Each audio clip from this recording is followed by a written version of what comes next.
مقصد سورۃ البقرہ کا 4 مقاصد کا بیان ہے: اثبات التوحید، اثبات الرسالہ، جہاد فی سبیل اللہ اور الانفاق فی سبیل اللہ۔ سورت 4 حصوں میں منقسم ہے۔ پہلا حصہ 96 آیات اور پہلے حصے میں مضمون ہے اثبات التوحید کا۔ یہ ثابت کیا جاتا ہے دلائل کے ساتھ کہ اللہ ایک ہے اپنے ذات اور اپنی صفات میں۔ دوسرا حصہ 97 سے 176 تک، اور اس میں دوسرا مضمون ہے اثبات الرسالہ، کہ اللہ کے پیغمبر کی رسالت کو ثابت کیا گیا ہے۔ مخالفین کے جو اعتراضات ہیں ان کے جوابات دیے گئے ہیں اور اللہ کے رسول کا دفاع کیا گیا ہے۔ تیسرا حصہ 177 سے 253 تک ہے، جس میں مضمون ہے الجہاد فی سبیل اللہ۔ جہاد کی انشاءاللہ ہم اقسام ذکر کریں گے۔ جہاد کی 13 اقسام یہ قرآن اور حدیث میں ہمیں ملتی ہیں۔ اور چوتھا حصہ یہ 254 سے آخر تک، جس میں الانفاق فی سبیل اللہ، اللہ کی راہ میں مال خرچ کرو۔ یہ 2 مقاصد اس صورت میں توحید اور رسالت یہ اصل ہیں، اور یہ 2 جو ہیں یہ اس کی فرع ہیں۔ 2 اصل ہیں، توحید اور رسالت، یعنی یہ اصل اصول ہیں، اور یہ 2 جہاد اور انفاق یہ توحید اور رسالت کی تائید کے لیے ہیں۔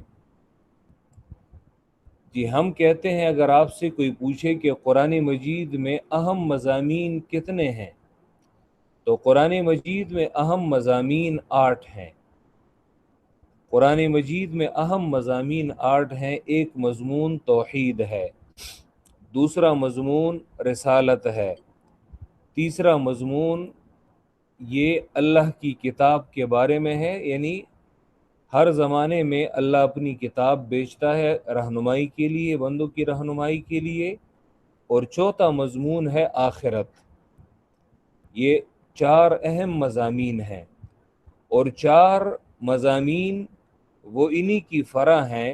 ان پہلے 4 ان کو مضبوط کرنے کے لیے اور ان کی تائید کرنے کے لیے، کہ ان میں سے ایک جہاد ہے، ایک انفاق ہے، اور ایک جماعت ہے، اور ایک آداب ہیں۔ تو قرآن مجید میں کل یہ 8 مضامین یہ بیان کیے جاتے ہیں۔ تو اس صورت میں 2 مضامین توحید اور رسالت یہ اصل مضامین ہیں، اور 2 یہ بطور فرع ہیں، جہاد اور انفاق۔ پہلا حصہ یہ 96 آیات تھا، اور یہ 3 ابواب میں ہم اسے تقسیم کرتے ہیں۔ باب اول 20 آیات، جس میں ان 3 گروہوں کی تفصیل اور وضاحت ہے جو سورۃ الفاتحہ میں مختصراً یہ 3 گروہ یہ گزر چکے تھے۔ یہ پہلا گروہ منعم علیہم، ان کی 5 صفات، ان کا حکم دنیاوی اور حکم اخروی۔ 2 آیات میں مغضوب علیہم کا بیان، ان کا حکم دنیاوی اور حکم اخروی۔ اور وَمِنَ النَّاسِ مَن يَقُولُ آیت نمبر 8 سے 16 تک، کہ ان آیات میں ضالین کی صفات بیان کی جاتی ہیں، ان کا حکم دنیاوی اور حکم اخروی۔ اور پھر 4 آیات میں 2 مثالیں ہیں آگ اور پانی کی، کہ ہم پہلا گروہ جو ہے وہ پڑھ رہے ہیں۔ شروع میں حروف مقطعات ذکر کیے گئے، اور پھر قرآن مجید کی ترغیب دی جا رہی ہے۔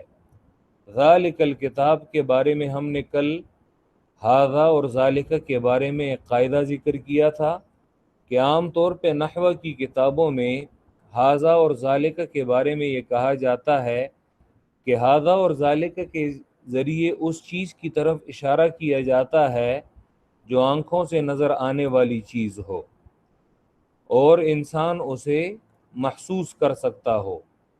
حالانکہ میں نے کہا کہ قرآن مجید میں کبھی اللہ کی جانب اشارہ کر دیا جاتا ہے تو اللہ تو یہ آنکھوں سے نظر آنے والی ذات نہیں ہے۔ اسی طرح حدیث میں اللہ کے پیغمبر جو وفد عبد القیس آیا ہے تو وہ کہتے ہیں کہ اللہ کے پیغمبر، ہم صرف عزت والے مہینوں میں یہ آپ کے پاس آ سکتے ہیں، کیونکہ ہمارے اور آپ کے درمیان، یعنی ہماری بستی اور مدینہ کے درمیان، ھذا الحی من مضر، مضر کا یہ قبیلہ پڑا ہوا ہے۔ تو حالانکہ ھذا کے ذریعے ان کو اشارہ کیا جا رہا ہے، تو مضر قبیلہ کوئی مسجد نبوی سے تو نہیں نظر آ رہا تھا۔ تو میں نے ھذا اور ذالکہ کا کی جو اصل تعریف کی وہ یہ کہ ھذا اور ذالکہ کے ذریعے اس چیز کی جانب اشارہ کیا جاتا ہے جو متکلم اور مخاطب کے درمیان معلوم ہو۔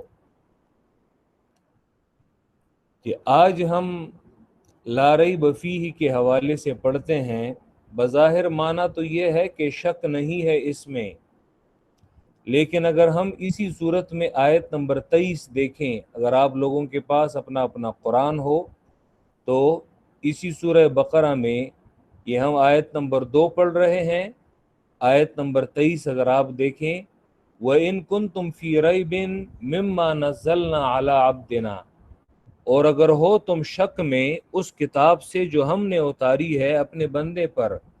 مشرکین مکہ وہ شک کرتے تھے اللہ کی کتاب میں، تو قرآن تو کہتا ہے لا ریب فیہ، شک نہیں ہے اس میں، لیکن شک تو کہ اس زمانے میں بھی مخاطبین نے کیا ہے، کہ اس زمانے میں بھی کہ ابو جہل اور اس کے ٹولے نے یہ قرآن مجید میں شک کیا ہے، بلکہ قرآن جگہ جگہ ان کے اس شک کو ذکر کرتا ہے، اور وہ کہتے ہیں کہ ام یقولون افتراہ، یہ لوگ کہتے ہیں کہ اس قرآن کو اس محمد صلی اللہ علیہ وسلم نے اپنی طرف سے بنایا ہے اور یہ اللہ کی کتاب نہیں ہے۔ تو شک تو اس میں انہوں نے کیا ہے، اور آج بھی کفار قرآن میں شک کرتے ہیں۔ تو جب شک کرتے ہیں تو قرآن یہ کیسے کہتا ہے کہ لا ریب فیہ، اس میں شک نہیں ہے؟ آج بھی دشمنان دین قرآن میں شک کرتے ہیں، اسے اللہ کی کتاب نہیں مانتے۔ جن کے کیمرے جو ہیں پلیز، ٹھیک ہے، جن کے کیمرے آن ہیں پلیز اسے بند کر دیں۔ تو لا ریب فیہ، شک نہیں ہے اس میں۔ تو شک تو اس زمانے میں بھی کیا گیا تھا جب قرآن نازل ہو رہا تھا، اور شک تو آج بھی اس میں سے منکرین کرتے ہیں۔ تو لا ریب فیہ کا کیا معنی ہے؟ اصل میں اس کے متعدد معنی ہیں۔ لا ریب فیہ اس کا ایک معنی کیا ہے؟ لا ریب فیہ من عند اللہ، کہ اللہ کی طرف سے ہونے میں کہ اس میں کوئی شک نہیں ہے۔ بھلے اس میں انسان شک کریں، لیکن اللہ کی جانب سے ہونے میں اس میں کوئی شک نہیں ہے۔ یعنی اللہ فرماتے ہیں یہ میری کتاب ہے، میری جانب سے ہونے میں اس میں کوئی شک نہیں، باقی تمہارا اپنا کام، تم انکار کرتے ہو کرو، مانتے ہو مانو، لیکن میری جانب سے اس میں کوئی شک نہیں۔ تو قرآن مجید نے یہاں پہ وہ نسبت ذکر نہیں کی کہ اللہ کی جانب سے ہونے میں اس میں کوئی شک نہیں ہے، تو معنی ٹھیک ہو جائے گا۔ اور یہ نسبت قرآن دیگر آیات میں ذکر کرتا ہے، جیسے اگر آپ 21ویں پارے میں دیکھیں، سورہ الف لام میم السجدہ اور آیت نمبر 2، سورہ الف لام میم السجدہ آیت نمبر 2، یہ جن آیات کو میں ذکر کروں گا تو آپ قرآن اگر آپ کے سامنے ہو تو پلیز اسے کھولیں اور سورہ الف لام میم السجدہ کی آیت نمبر 2 دیکھیں کہ الف لام میم، اللہ جانتا ہے ان حروف کے معانی کو، تنزیل الکتابی لا ریب فیہ من رب العالمین، تنزیل الکتابی لا ریب فیہ من رب العالمین۔ اب یہاں پہ دیکھیں من رب العالمین، ان الفاظ کو ذکر کیا گیا ہے، رب العالمین کی جانب سے ہونے میں لا ریب فیہ، اس میں کوئی شک نہیں ہے۔ یعنی اللہ کی طرف سے ہونے میں اس میں کوئی شک نہیں، یہ اس کی نازل کردہ کتاب ہے۔ باقی ابو جہل کی مرضی، وہ اس میں شک کرے کہ یہ اللہ کی کتاب نہیں، اور آج کے منکرین اس میں شک کریں کہ یہ اللہ کی کتاب نہیں، اور وہ اس کی وحی الہی ہونے میں شک کریں، یہ ان کا اپنا کام ہے۔ لیکن رب العالمین کی جانب سے ہونے میں اس میں کوئی شک نہیں ہے۔ کہ اگر آپ تفسیر ابن کثیر دیکھیں تو انہوں نے اگرچہ اور یہی تفسیر انہوں نے بھی کی ہے، وہ کہتے ہیں کہ لا ریب فیہ انہ من عند اللہ، اور پھر اسی آیت کو ذکر کیا ہے، لا ریب فیہ انہ من عند اللہ، کہ اللہ کی جانب سے ہونے میں اس میں کوئی شک نہیں۔ یہ ایک معنی ہے۔ دوسرا معنی اس جملے کا مفسرین یہ کرتے ہیں کہ لا نفی ہے، نفی، شک نہیں ہے اس میں، اور نفی بمعنی نہیں ہے، نفی بمعنی نہیں ہے یعنی منع کرنے کے ہے۔ تو کیا معنی ہوگا؟ یعنی لا ریب فیہ اصل میں لا ترتابوا فیہ ہے، فیہ کے معنوں میں ہے، لا ترتابوا فیہ، شک مت کرو اس میں، یعنی گویا کہ یہ نفی ہے بمعنی نہیں ہے، لا ترتابوا فیہ، کہ اس میں شک نہ کرو، اس میں شک نہ کرو، یہ کوئی شک کرنے والی کتاب نہیں ہے کہ تم لوگ اس میں شک کرتے ہو۔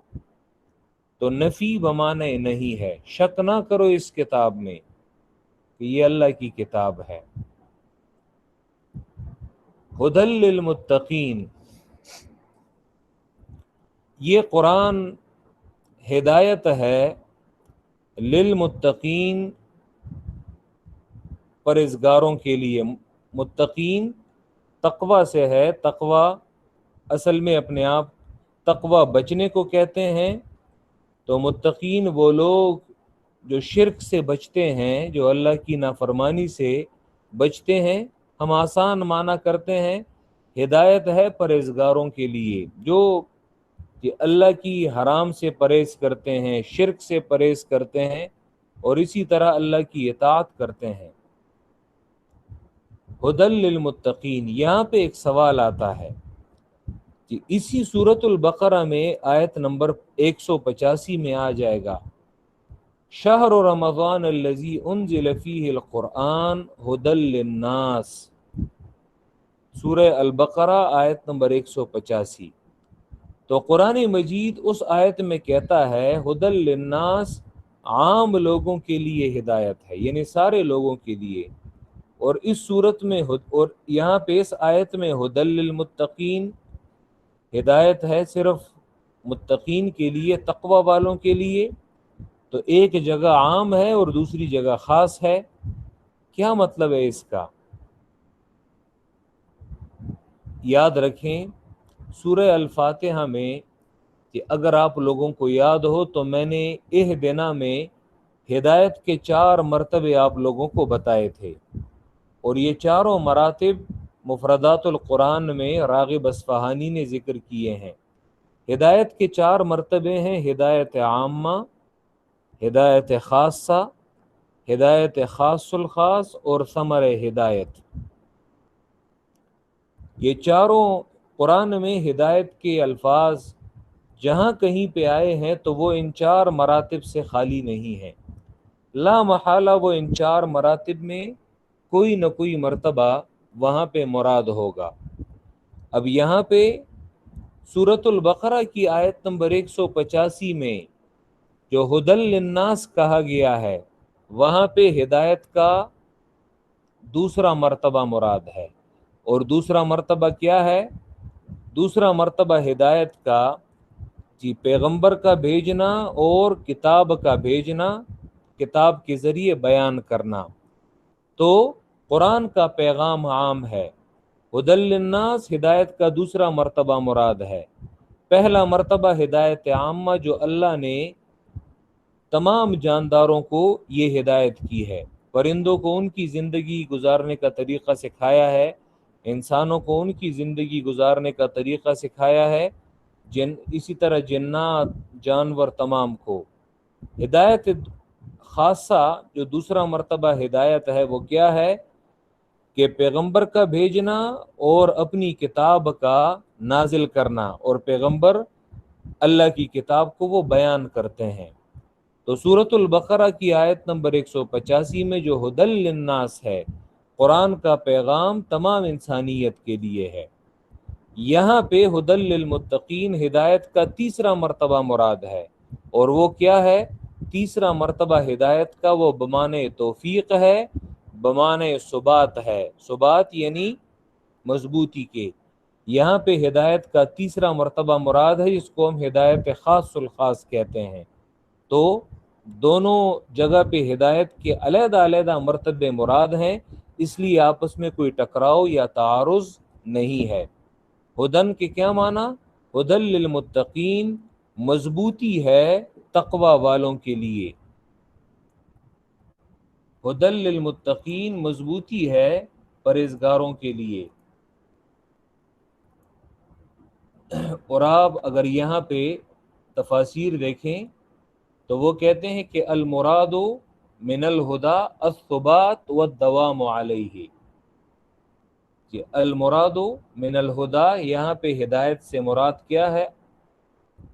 یہاں پہ ہدایت سے مراد الثبات، مضبوطی ہے، والدوام علیہ، اور اس ہدایت پر دوام ہے، ہمیشگیری ہے۔ قرآن مجید کی ایسی ان دو آیات میں آپس میں ٹکراؤ پر علماء نے مختلف کتابیں لکھی ہیں۔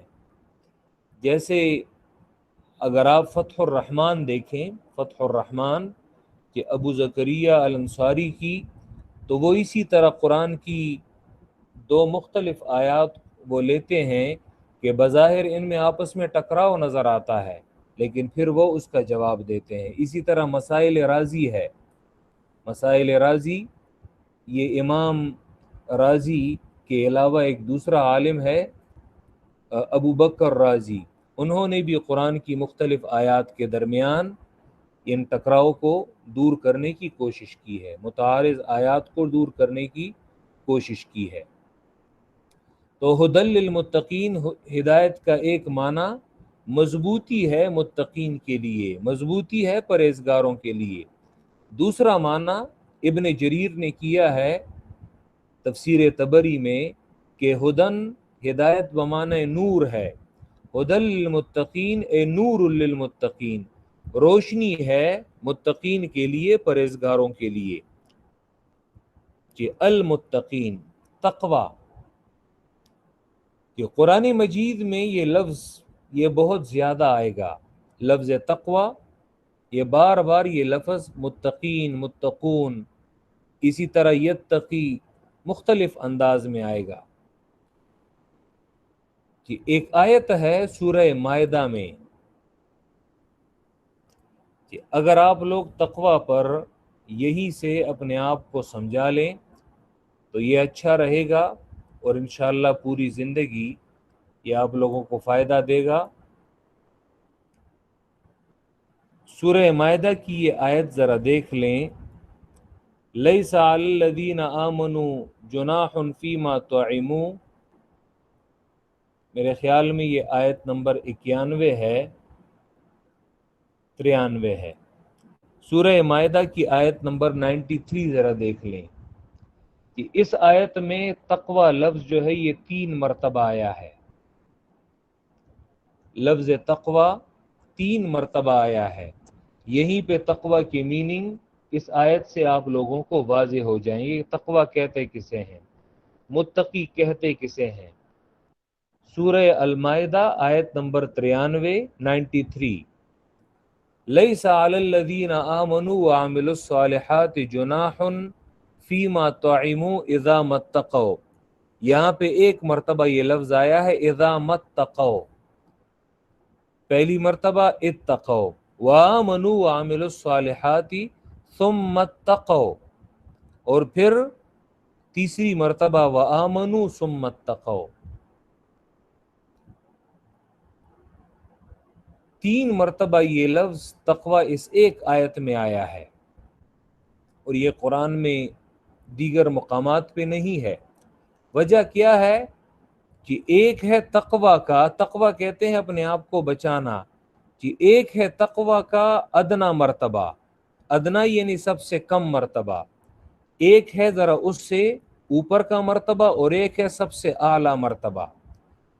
کہ ایک ایمان والے کے لیے جو سب سے ادنا مرتبہ ہے، یعنی جس ادنا مرتبے میں وہ اس چیز سے اپنے آپ کو بچائے گا، وہ کیا ہے؟ پہلے مرتبے سے مراد اذا متقوا من الشرک. ایک مسلمان کے لیے تقوی کا ادنا مرتبہ کیا ہے کہ وہ شرک سے اجتناب کرے گا، شرک سے اپنے آپ کو بچائے گا. اس کے بعد دوسرا مرتبہ جو اس سے اونچا ہے وہ کیا ہے؟ شرک کے بعد وہ حرام سے اجتناب کرے گا. تو یہاں پہ آیت میں دوسرے تقوی سے مراد حرام سے اجتناب ہے. اور تقوی کا سب سے اعلیٰ مرتبہ کیا ہے؟ اعلیٰ مرتبہ جو مشتبہ چیزیں ہیں، جن میں شک ہے، تو متقی ان مشتبہ اور شکی چیزوں سے بھی اپنے آپ کو بچاتا ہے. تو یہ تقوی کا اصل معنی ہے کہ متقی کسے کہتے ہیں؟ جو شرک سے اجتناب کرتا ہو، جو حرام سے اجتناب کرتا ہو، بلکہ حتیٰ کہ جس چیز میں اشتباہ ہو، متقی ان چیزوں سے بھی اپنے آپ کو بچانے کی کوشش کرتا ہے. تو ہدی للمتقین ایک معنی ابن جریر نے کیا ہے کہ یہ روشنی ہے متقین کے لیے، پرہیزگاروں کے لیے. اب آگے الذین یؤمنون بالغیب، ان متقین کی 5 صفات یہ ذکر کی جاتی ہیں. پہلی صفت یؤمنون بالغیب. یؤمنون بالغیب، اگر آپ کے پاس اپنا قرآن ہو بیاض والا تو اس پر اوپر لائن کھینچیں اور اس پر 1 لکھیں. دوسری صفت یقیمون الصلاۃ، لائن کھینچیں اور 2 لکھیں. تیسری صفت ومما رزقناہم ينفقون. چوتھی صفت والذین یؤمنون بما انزل الیک وما انزل من قبلک. اور 5ویں صفت وبالآخرۃ هم یوقنون. کہ ان کے دنیا کا حکم کیا ہے؟ دنیا میں ان کا دنیاوی حکم اولئک علی ھدی من ربہم، ایک لمبی لائن اس پر کھینچیں اور اس پر لکھیں حکم دنیاوی. اور وَأُولَئِكَ هُمُ الْمُفْلِحُونَ، اس پر لائن کھینچیں اور اسے لکھیں حکم اخروی. تو الذین یؤمنون بالغیب، تقوی والے پرہیزگار لوگ، یہ وہ لوگ ہیں، متقین یہ وہ لوگ ہیں، الذین اس کو اسم موصول کہتے ہیں، یہ وہ لوگ ہیں یؤمنون بالغیب جو ایمان لاتے ہیں غیب پر. غیب کی تعریف کیا ہے؟ اسی مفردات القرآن میں امام راغب اصفہانی، اسی میں اگر آپ دیکھیں غیب کس کو کہتے ہیں؟ ما غاب عن الحواس. ہر اس چیز کو غیب کہتے ہیں کہ جو حواس خمسہ سے غائب ہو. انسان کے یہ 5 حواس ہیں، وہ کیا ہیں؟ قوت باصرہ، دیکھنے والی قوت، اسی طرح ہاتھ سے چھونے والی قوت، قوت لامسہ، قوت ذائقہ، چکھنے والی قوت، قوت شامہ، اور اسی طرح یعنی بو کرنے والی جو قوت ہے، اور قوت سامعہ، سننے والی جو قوت ہے. تو یہ 5 قوتیں ہیں. جو چیز ان 5 قوتوں کے ادراک سے باہر ہو اسے غیب کہتے ہیں. جیسے مثلا اللہ کی ذات ہے، تو ایمان والے کون ہیں؟ متقین کون لوگ ہیں؟ تقوی والے کون سے لوگ ہیں؟ جو ایمان لاتے ہیں غیب پر. اللہ کی ذات کو دیکھا نہیں ہے، چکا نہیں ہے، ٹچ نہیں کیا، لیکن ایمان لاتے ہیں. اسی طرح غیب کا معنی کرتے ہیں مفسرین جنت. جنت کو دیکھا نہیں ہے لیکن ایمان ہے. جہنم، فرشتے، حتیٰ کہ پیغمبر بھی ہمارے لیے غیب میں داخل ہیں. ہم نے انہیں دیکھا نہیں ہے لیکن ہمارا ایمان ہے. حضرت آدم سے لے کر آخری پیغمبر تک ہمارا تمام پہ ایمان ہے. یؤمنون بالغیب، ایمان لاتے ہیں غیب پر. وَيُقِيمُونَ الصَّلَاةَ، تو ایک صفت متقین کی کیا ہے؟ جو ایمان لاتے ہیں غیب پر. وَيُقِيمُونَ الصَّلَاةَ، یہ دوسری صفت ہے متقین کی. اور متقین کون ہے؟ پرہیزگار کون ہیں؟ وہ لوگ ہیں یقیمون الصلاۃ. شاہ ولی اللہ یقیمون الصلاۃ کا معنی کرتے ہیں اے یروجون الصلاۃ، جو رائج کرتے ہیں نماز کو. عام طور پہ معنی کیا جاتا ہے پابندی، لیکن میں پابندی کی بجائے اس لفظ کو زیادہ پسند کرتا ہوں. وَيُقِيمُونَ الصَّلَاةَ، شاہ ولی اللہ نے اس کا یہ معنی کیا ہے کہ یقیمون، اس کا معنی ہے یروجون، ترویج کرتے ہیں نماز کی. نماز کی ترویج کیا ہے؟ نماز کی اشاعت کیا ہے؟ خود بھی پڑھتا ہے اور اوروں سے بھی پڑھواتا ہے، اور قرآن نے خود اس کا حکم دیا ہے. سورہ طٰہٰ آپ دیکھیں آیت نمبر 132، 132، سورہ طٰہٰ پارہ نمبر 16 آیت نمبر 132، بلکہ 16ویں پارے کا جو آخری پیج ہے اسی پر یہ آیت ہے. 132 سورہ طٰہٰ. وَأَمُرْ أَهْلَكَ بِالصَّلَاةِ وَاصْطَبِرْ عَلَيْهَا. وَأَمُرْ أَهْلَكَ بِالصَّلَاةِ وَاصْطَبِرْ عَلَيْهَا، اور اپنے اہل کو نماز پڑھنے کا حکم دو. وَاصْطَبِرْ عَلَيْهَا، اور خود بھی خوب ڈٹ جاؤ اس نماز پر، یعنی خود بھی پڑھو اور اپنے اہل کو بھی نماز پڑھنے کا حکم دو. یقیمون الصلاۃ کا کیا معنی؟ اقامت الصلاۃ کسے کہتے ہیں؟ اقامت الصلاۃ ایک معنی تو مفسرین یہ کرتے ہیں کہ اقامت الصلاۃ نماز کے ارکان اور شرائط کو بجا لانا، یقیناً وہ بھی اس میں داخل ہے. اور ایک معنی اس کا کیا ہے اقامت الصلاۃ کا؟ نماز کو رائج کرنا، نماز کی اشاعت کرنا. اور پھر ہر کوئی اپنے اپنے ڈومین میں نماز کو پھیلائے گا. مثلا گھر میں جو گھر کا سربراہ ہے تو وہ اپنے متعلقہ لوگوں سے نماز پڑھوائے گا، جیسے سورہ طٰہٰ کی آیت نمبر 132 میں گزرا. اگر آپ سورہ مریم میں دیکھیں تو پیغمبروں کے حوالے سے جیسے حضرت اسماعیل کے حوالے سے آتا ہے وَكَانَ يَأْمُرُ أَهْلَهُ بِالصَّلَاةِ، اور وہ اپنے اہل کو نماز پڑھنے کا حکم دیتے. ہر کوئی اپنے متعلقہ لوگوں سے نماز پڑھائے گا. اس سلسلے میں موطأ امام مالک کی ایک روایت ہے جس میں خلیفہ دوم سیدنا عمر رضی اللہ تعالیٰ عنہ وہ اپنے گورنروں کو خط لکھتے تھے، اور خط میں اپنے گورنروں کو وہ یہ بتاتے تھے کہ ان اہم امورکم عندی الصلاۃ، میرے نزدیک تمہارے کاموں میں سے جو سب سے اہم کام ہے وہ نماز ہے. ان اہم امورکم عندی الصلاۃ فمن حفظها وحافظ علیہا حفظ دینہ، جس شخص نے نماز کی حفاظت کی اور اوروں سے بھی حفاظت کروائی تو یہ اپنے دین کی حفاظت کرے گا. یعنی یہ اس کی علامت ہے کہ یہ باقی دین کا بھی لحاظ کرتا ہے. ومن ضیعها، اور جو کوئی نماز کو ضائع کرے، فہو لما سواها اضیع، تو یہ باقی ماندہ دین کو بھی ضائع کرنے والا ہے. یعنی نماز یہ ایک ایسا عمل ہے کہ یہ ایک انسان کے پورے دین کی علامت ہے.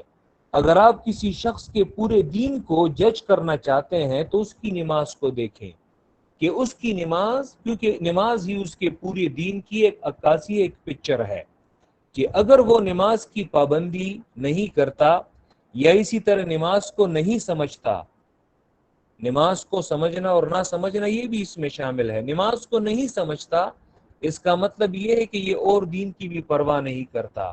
اور جو شخص اپنی نماز کو سمجھتا ہے اسی طرح اپنے نماز کو اپنے وقت پر پڑھتا ہے تو یاد رکھے یہ اس بات کی علامت ہے کہ یہ شخص اپنے دین کی پرواہ کرتا ہے اور یہ اپنے دین کی حفاظت کرتا ہے. ٹھیک ہے. وَيُقِيمُونَ الصَّلَاةَ، بلکہ انشاءاللہ میں رفتہ رفتہ آپ لوگوں کو نماز کا ترجمہ یہ بھی بالکل شروع سے آخر تک رفتہ رفتہ ہم اسے بھی شروع کر لیں گے، لیکن فی الحال نہیں، بلکہ فی الحال ہم سورہ بقرہ کو تھوڑا سا پڑھ لیں تو انشاءاللہ پھر آپ مجھے یاد دلا دیں تو میں آپ کو رفتہ رفتہ نماز کا ترجمہ یہ بھی پڑھانا شروع کر دوں گا انشاءاللہ. وَيُقِيمُونَ الصَّلَاةَ، اور یہ رائج کرتے ہیں نماز کو. شاہ ولی اللہ مانا کرتے ہیں اپنی کتاب تفہیمات الہیہ میں اے یروجون الصلاۃ، رائج کرتے ہیں نماز کو. دوسری صفت ایمان والوں کی یہ تھی. تیسری صفت وَمِمَّا رَزَقْنَاهُمْ يُنْفِقُونَ، وَمِمَّا رَزَقْنَاهُمْ يُنْفِقُونَ، اور بعض اس مال میں سے رزقناہم جو ہم نے دیا ہے انہیں، ينفقون خرچ کرتے ہیں، خرچ کرتے ہیں اللہ کی راہ میں. اس پر مستقل انفاق پر مستقل حصہ، مستقل مضمون اسی صورت میں آ جائے گا. آپ وہاں پہ دیکھیں گے کہ قرآن نے مال لگانے کی کتنی ترغیب دی ہے اور کس طرح مثالوں سے مال لگانے کی جو ترغیب ہے قرآن نے وہ بیان کی ہے. اور پھر شرائط ذکر کی ہے کہ کون سی خیرات، کون سا مال لگانا وہ تو تمہارے لیے اجر کا باعث بنے گا اور کون سا مال لگانا وہ برباد ہے. ٹھیک ہے، تو یہاں پہ دیکھیں جی، ایمان جس کا تعلق دل کے ساتھ ہے، تو پہلی صفت وہ ایمان والوں کی ذکر کی گئی جس کا تعلق دل کے ساتھ ہے. ٹھیک ہے، اس کو عقیدہ بھی کہتے ہیں. یقیمون الصلاۃ میں بدنی عبادت کی جانب اشارہ کیا گیا. وَمِمَّا رَزَقْنَاهُمْ يُنْفِقُونَ میں عبادت مالی کی جانب اشارہ کیا گیا. بظاہر آپ لوگوں کو ایمان والوں کی یہ 5 صفات نظر آ رہی ہوں گی، لیکن یاد رکھیں پورے کے پورے دین کو اللہ نے صرف ان 3 صفات میں اللہ نے سمیٹا ہے. ایمان کی جانب اشارہ، تمام عقائد کی جانب اشارہ، یؤمنون بالغیب میں، یقیمون الصلاۃ میں اشارہ دین کے جتنے عبادات بدنیہ ہیں، نماز میں جنہیں ہم کہتے ہیں الصلوات، وہاں پہ ہم مانا کریں گے التحیات، اے العبادات القولیہ، قولی عبادات، زبانی عبادات. الصلوات بدنی عبادات، العبادات البدنیہ، اور الطیبات مالی عبادات، العبادات المالیہ. تو یہاں پہ یقیمون الصلاۃ سے بدنی عبادات، ومما رزقناہم ينفقون سے مالی عبادات. ٹھیک ہے، دین کے اگر آپ تمام اعمال دیکھیں تو یا تو وہ خالصتاً بدنی عبادات ہوں گے یا خالصتاً مالی عبادات ہوں گے، اور یا ان دونوں کا مجموعہ ہوگا. اب مثلا حج ہے، حج دونوں کا مجموعہ ہے، بدنی عبادت کا بھی مجموعہ ہے اور اس میں مال بھی لگتا ہے. ٹھیک ہے، تو ان 2 عبادات کا مجموعہ ہوگا. تو پورے دین کو اللہ رب العزت نے انہی 3 صفات میں سمویا ہے. اور بعض اس مال میں سے جو ہم نے دیا ہے انہیں ينفقون، وہ خرچ کرتے ہیں اللہ کی راہ میں، مال لگاتے ہیں. اور آج ایمان والوں میں سب سے بنیادی کمزوری جو ہے وہ مال لگانے کی کمزوری ہے. یاد رکھیں مال، قرآن جگہ جگہ مال لگانے کی ترغیب دیتا ہے. قرآن مجید میں مستقل ایک سورت ہے سورۃ الحدید، اور سورۃ الحدید مستقل اس مضمون پہ ہے، انفاق پہ، مال لگانے پہ. سورۃ الحدید میں مال لگانے کے لیے 5 باتیں ذکر کی گئی ہیں. پہلی وجہ مال لگانے کی یہ ذکر کی گئی ہے، اس سورت میں بڑے اچھے انداز میں مال لگانے کی ترغیب دی گئی ہے. پہلی وجہ کیا ہے؟ اللہ فرماتے ہیں کہ یہ مال تمہارا نہیں ہے بلکہ اس مال میں تمہیں خلیفہ بنایا گیا ہے، یعنی یہ تمہیں بطور امانت کے دیا گیا ہے. مما جعلکم مستخلفین فیہ، تمہیں اس مال میں بطور خلیفہ اور بطور امین بنایا گیا ہے.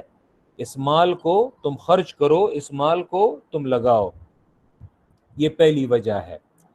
دوسری وجہ اللہ رب العزت یہ وہاں پہ بیان فرماتے ہیں، ٹھیک ہے چلو یہ مال یعنی تم بطور خلیفہ نہیں اور امین نہیں بلکہ چلو مال تمہارا ہے، لیکن سب سے پہلی وجہ تو یہ اللہ بیان کرتے ہیں کہ مال اللہ کا ہے. وَلِلَّهِ مَا فِي السَّمَاوَاتِ وَمَا فِي الْأَرْضِ، یہ پہلی وجہ ہے کہ مال تمہارا نہیں ہے بلکہ یہ اللہ کا ہے۔ دوسری وجہ وہاں پہ یہ ذکر کی گئی ہے کہ یہ مال تمہیں بطور امانت اور بطور خلافت کے دیا گیا ہے، ٹھیک ہے، یعنی تمہیں بطور امانت یہ سپرد کیا گیا ہے تو مال لگاؤ۔ تیسری وجہ وہاں پہ یہ ذکر کی گئی ہے چلو اللہ کو قرض دے دو، من ذا الذی یقرض اللہ قرضا حسنا، ٹھیک ہے مال تمہارا ہے لیکن اللہ کو بطور قرض حسن کے دے دو، یعنی اس نیت سے دے دو کہ میں اگر اس مال کو خرچ کروں گا تو اللہ مجھے اس کے بدلے میں ڈبل دے گا، بلکہ بہت سا یعنی اضعاف مضاعفہ دے گا، 2 چند سے چند، 4 چند، 10 چند اور اسی طرح 100 چند دے گا۔ تیسری وجہ وہاں پہ یہ ذکر کی گئی ہے۔ چوتھی وجہ سورہ حدید میں یہ ذکر کی گئی ہے کہ مال کی حقیقت کیا ہے۔ وَاعْلَمُوا أَنَّمَا الْحَيَاةُ الدُّنْيَا لَعِبٌ وَلَهْوٌ وَتَكَاثُرٌ فِي الْأَمْوَالِ وَالْأَوْلَادِ، مال کی حقیقت ہی کیا ہے، یعنی لوگ اس کے ذریعے ایک دوسرے پہ اپنے مال بڑھانے کی کوشش کرتے ہیں، اور یہ تو لہو و لعب ہے، حقیقت کیا ہے مال کی۔ اور پانچویں وجہ کہ اگر تم نے مال اسی وجہ سے جمع کیے رکھا ہے کہ وہ تم سے مصیبت کو ٹال دے گا، تو یاد رکھے جو مصیبت تمہاری تقدیر میں لکھ دیا گیا ہے وہ مصیبت تو بہرحال تمہیں پہنچ کر رہے گی، تو مال کیوں نہیں لگاتے۔ تو سورہ حدید میں 5 وجوہات ذکر کیے گئے ہیں انفاق کے لیے، مال لگانے کے لیے۔ تو یہاں پہ تیسری صفت ایمان والوں کی، وہ بعض اس مال میں سے، اور وہ مما میں جو من ہے، مما اصل میں اس میں من ما ہے، تو یہ من تبعیض کے لیے آتا ہے، حرف جر ہے، اور حرف جر میں من کبھی تبعیض کے لیے آتا ہے، یعنی اللہ تم سے صرف مال کے ایک حصے کا ڈیمانڈ کر رہے ہیں، اور بعض اس مال میں سے تبعیض یعنی بعض، اور بعض اس مال میں سے جو ہم نے دیا ہے انہیں ینفقون خرچ کرتے ہیں۔ اللہ نے ایسا نہیں کہا کہ تم نے پورا کا پورا مال لگانا ہے، بلکہ اور مال بھی اللہ کا ہی ہے، اللہ اپنے مال میں تمہیں کہہ رہا ہے کہ میرے بندوں پہ لگاؤ، اور وہ بھی تھوڑا سا ایک پارٹ لگاؤ، پورا کا پورا مال یہ نہ لگاؤ۔ چوتھی صفت والذین یؤمنون بما انزل الیک وما انزل من قبلک، اور متقین وہ لوگ ہیں اور پرہیزگار وہ لوگ ہیں، یؤمنون بما انزل الیک، جو ایمان لاتے ہیں، بما انزل الیک، اس پر جو تمہاری طرف نازل کیا گیا ہے۔ یہاں پہ مفسرین نے انزل الیک بما انزل الیک سے مراد اس کا معنی کیا ہے القرآن والسنہ، القرآن والسنہ، اور متقین وہ لوگ ہیں جو ایمان لاتے ہیں بما انزل الیک، اس پر جو تمہاری طرف نازل کیا گیا ہے۔ کون سی چیز؟ قرآن ہے اور سنت ہے۔ آپ یہ کہیں گے کہ قرآن تو ٹھیک ہے، اس کی وحی جو ہے یہ نازل کی گئی ہے، سنت کیسے؟ دراصل یاد رکھیں کہ اللہ کے پیغمبر نے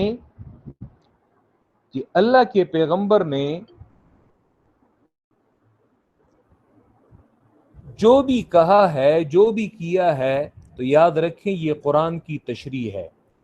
تو اگر جب بھی اللہ کے پیغمبر انہوں نے کوئی عمل کیا ہے، جب بھی اللہ کے پیغمبر نے قرآن مجید کی تشریح کے لیے کوئی بات کی ہے، جسے ہم حدیث سے تعبیر کرتے ہیں، سنت سے تعبیر کرتے ہیں، تو اگر جب بھی انہوں نے کوئی بات کی ہے، انہوں نے کوئی عمل کیا ہے، تو جب انہیں اللہ کی جانب سے منع نہیں کیا گیا، اس کا مطلب یہ کہ اللہ کی جانب سے جب پیغمبر کو کسی کام سے منع نہیں کیا گیا، اس کا مطلب یہ کہ اللہ بھی اس کام پر راضی ہے۔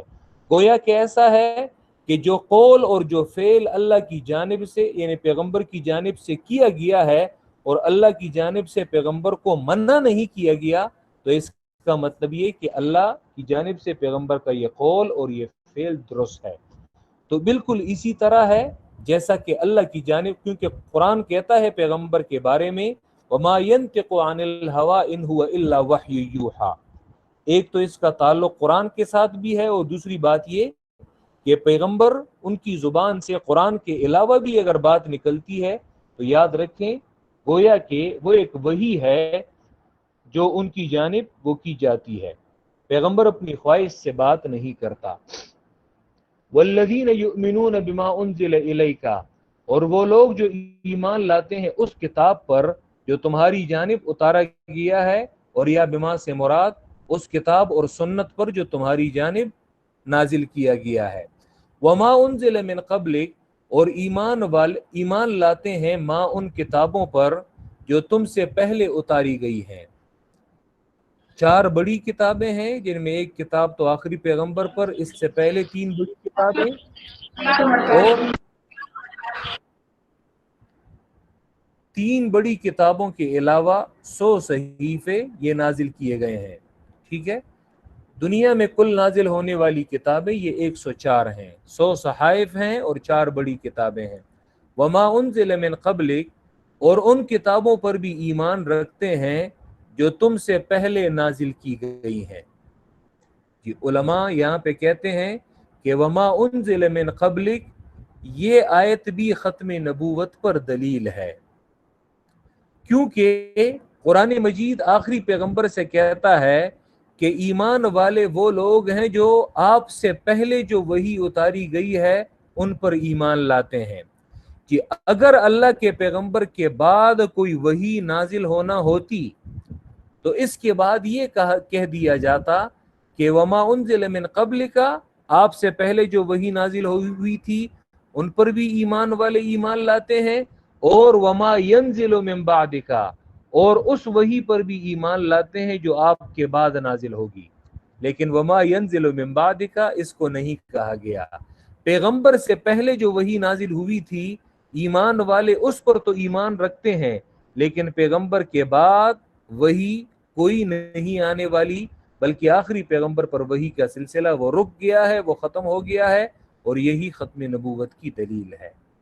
وَبِالْآخِرَةِ هُمْ يُوقِنُونَ، یہ 5ویں صفت ہے۔ اور آخر، حالانکہ یہ یؤمنون بالغیب میں آخرت بھی شامل تھا، ایمان لاتے ہیں غیب پر، تو اس میں آخرت بھی شامل تھا کہ آخرت کو ایمان والوں نے دیکھا نہیں ہے لیکن ایمان لاتے ہیں، لیکن یہاں پہ اس صفت کو دوبارہ ذکر کیا گیا، یعنی یؤمنون بالغیب میں ایک عقیدہ کو قرآن نے یہاں پہ صراحتاً بالخصوص ذکر کیا ہے۔ اسے تخصیص بعد التعمیم کہتے ہیں، کہ کسی چیز کو پہلے عام ذکر کیا جائے اور پھر اس میں اس چیز کی خصوصیت ذکر کی جائے۔ وَبِالْآخِرَةِ هُمْ يُوقِنُونَ، اور آخرت پر یہ لوگ یقین رکھتے ہیں، تقوی والے آخرت پر یقین رکھتے ہیں۔ ان کا حکم دنیاوی کیا ہے؟ اولئک علی ھدی من ربہم، اولئک اس میں اشارہ ہے، آگے ما قبل میں جمع ذکر ہے المتقین، تو اولئک اس میں اشارہ جمع کے لیے، اولئک علی ھدی من ربہم، یہ لوگ ہدایت پر ہیں اپنے رب کی جانب سے، اپنے رب کی جانب سے یہ لوگ ہدایت پر ہیں۔ دنیا والے انہیں ہدایت یافتہ نہ کہیں، لیکن رب کی جانب سے یہ لوگ ہدایت یافتہ ہیں، یہ حکم دنیاوی ہے۔ وَأُولَئِكَ هُمُ الْمُفْلِحُونَ، اور یہ لوگ یہی کامیاب ہیں آخرت میں، یہ حکم اخروی ہے۔ تو ہم نے ان 4 آیات میں یا ان 5 آیات میں ہم نے قرآن مجید کی ترغیب پڑھی کہ یہ کتاب، اس میں شک نہیں ہے، اسی طرح متقین کے لیے مضبوطی ہے، روشنی ہے، اور ان کی 5 صفات متقین کی ذکر کی گئی۔ پہلی صفت ایمان بالغیب، دوسری صفت اقامت الصلاۃ، تیسری صفت وہ کیا ہے؟ وہ الانفاق ہے، چوتھی صفت ایمان بالکتب ہے، اللہ کی کتابوں پر ایمان ہے، اور 5ویں صفت ایقان بالآخرہ، آخرت پر یقین کرنا ہے۔ حکم دنیاوی اولئک علی ھدی من ربہم، اور حکم اخروی واولئک ھم المفلحون۔ میں شروع سے ترجمہ کرتا ہوں کہ الف لام میم، اللہ جانتا ہے ان حروف کے معانی کو۔ ذالک الکتاب، یہ کتاب،